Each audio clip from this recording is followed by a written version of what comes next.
Howdy, and welcome to the Texas Bucket List, where we like featuring the finer things in life, including heading to the opera. Well, sort of. You see, down in Uvalde, there's an old opera house that was built in the 1890s, and to this day, people are bringing down the house with all sorts of sweet music. Gonna take a sentimental journey. In the middle of Uvalde sits a lot of history. One big building on this block has a backstory that's greater than a baritone's range. Journey to renew old memories. And you just never know what kind of talent you'll find in it. Uvalde has a lot of local talent, a lot of good local talent. Uvalde's just loaded with extraordinary musical talent. Nancy Bennett and Tony Hall have been performing here longer than the Phantom of the Opera has been performing on Broadway. Yeah, we go way, way back, farther than I'd like to remember right now.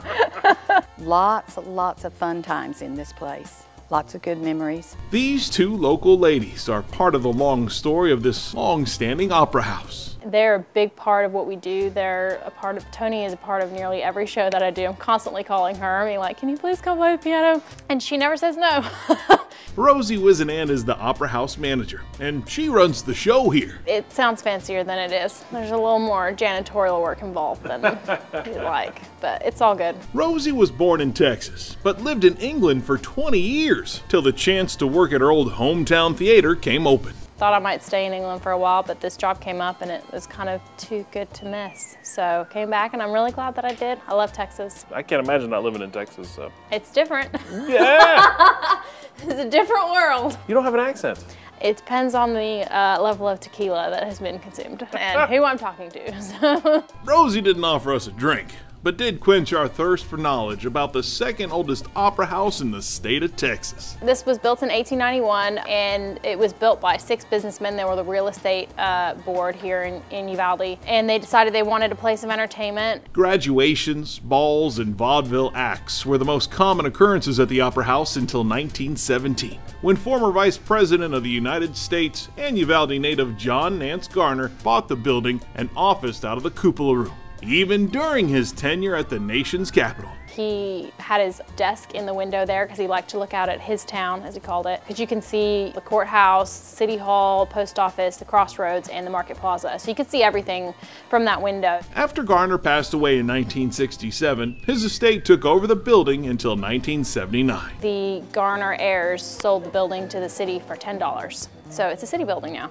After a major push to restore the opera house, it was reopened in 1982. A lot of the stuff was in disrepair. A lot of the theater stuff certainly was gone. So in terms of it being a functioning venue, all the original seats were gone.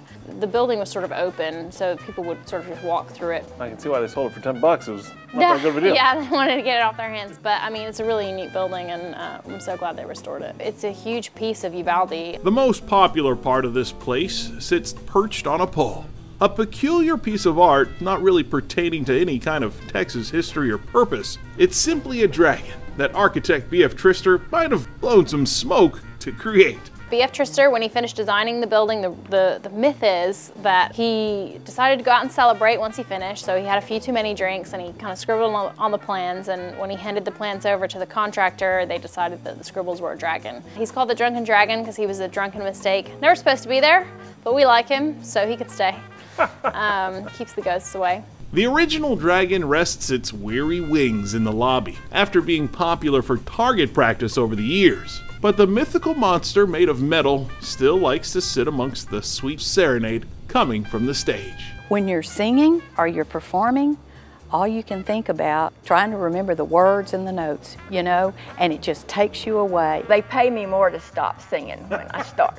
I just love the building and what it represents to everybody here. Everybody's got a story about it. Gonna take a sentimental journey. So take some time to see some local Texas talent and take in the history of the second oldest opera house in the Lone Star State. A stop that strikes the right note on the Texas bucket list. When I'm on that stage, hopefully I'm bringing people some joy and taking them away from whatever might be an issue in their life at the time. So it's a win-win deal. It's got a really special place here, and it's such a privilege to be able to curate it and to help it grow and hopefully do it justice. To see some fine, fun performances. We've got the talent here to do it. You wouldn't think so. You'd think Uvalde with smaller town, but they're really surprised when they come. If you haven't been in an opera house and you haven't been in live theater, you haven't lived. Gonna take that sentimental journey,